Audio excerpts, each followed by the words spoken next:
जनता। और मैं उसका जिक्र अभी इसीलिए कर रहा हूं इस ताजी घटना का कि जिस प्रकार से लोकतंत्र का और संविधान का मजाक उड़ाते हुए लोगों को मात्र गुमराह करते हुए, लोगों को गलत जुमले, गलत बयानबाजी कर आपस में सिर्फ लहरा कर भिड़ा कर और उनका ध्यान उनकी विफलताओं से हटाने का जो कार्य वर्तमान चाहे योगी जी की सरकार हो या मोदी जी की सरकार हो, आज ये सम्मेलन विशेष रूप से किसानों के सम्मान और स्वाभिमान को दृढ़ता के साथ, लोगों के उस मेहनत को, उस देश के अन्नदाता का सम्मान करने के लिए ये सम्मेलन बुलाया गया है। कांग्रेस के समय में किसान को खाद एक बोरी कितने की थी? 50 केजी की। आज कितने की है? 40 की है। 50 से 45 किया और 45 से 40 कर दिया और दाम भी बढ़ा दिया।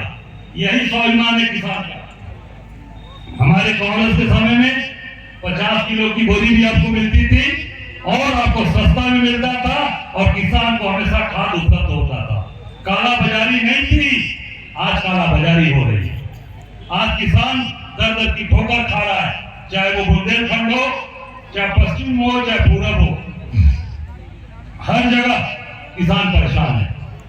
स्वाभिमान के नाम पर उसको हमेशा चोट पहुंचाई जा रही है। किसान जो हमारा मूल है, हमारे इस देश का बैकबोन है, रीढ़ की हड्डी है, उस रीढ़ की हड्डी को कमजोर किया गया।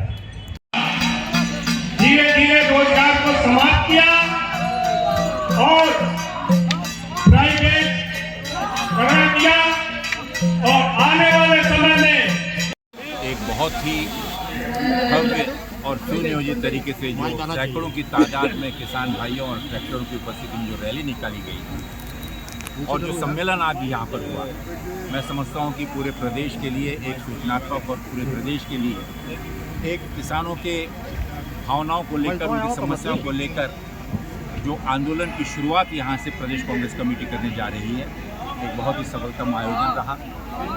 आज उत्तर प्रदेश में चाहे वो गन्ना किसान हो, चाहे धान किसान हो, जिस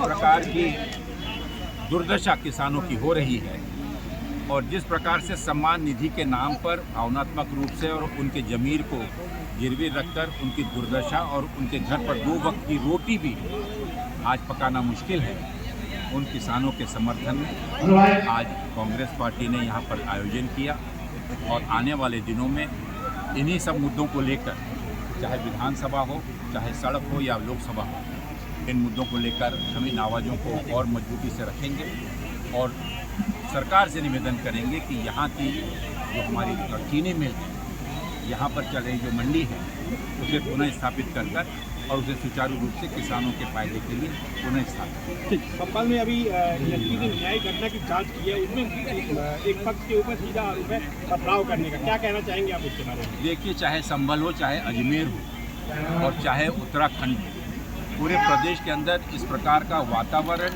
बनाया जा रहा है जहाँ पर लोग आपस में झगड़कर और हिंदू मुस्लिम करें और वोटों का ध्रुवीकरण, जाति आधार पर ध्रुवीकरण करने की साजिश केंद्र और राज्य सरकार और भारतीय जनता पार्टी खुले रूप से कर रही है और ये बहुत ही दुर्भाग्यपूर्ण है। जिस प्रदेश में, जिस देश में शांति नहीं होगी, वहाँ का विकास कभी नहीं हो सकता।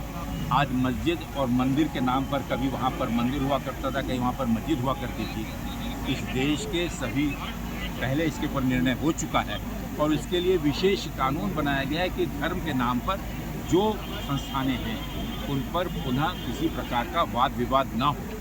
आप सबको याद होगा कि अयोध्या का जब विवाद चल रहा तो विशेष रूप से इस पर निर्णय लिया गया। फिर आज क्यों सरकार और कुछ न्यायिक संस्थाएं इसको फिर से एक नया स्वरूप देने की कोशिश कर रही हैं? ये गहरी साजिश है ताकि मोदी जी की विफलताओं के ऊपर से, माननीय योगी जी की सरकार की विफलताओं से लोगों का ध्यान भटकाया जाए और जो अदानी और अंबानी और इस प्रकार के अन्य लोगों पर आज जिन्हें दोषी साबित किया गया है और जिसके लिए पूरी केंद्र सरकार और राज्य सरकार उनके वकालत करते हुए उन्हें बचाने की कोशिश कर रही है, उससे ध्यान हटाने के लिए और अपनी विफलताओं से ध्यान हटाने के लिए फिर एक बार एक उन्माद की जहर की राजनीति करने का प्रयत्न भारतीय जनता पार्टी कर रही है। ठीक, धन्यवाद।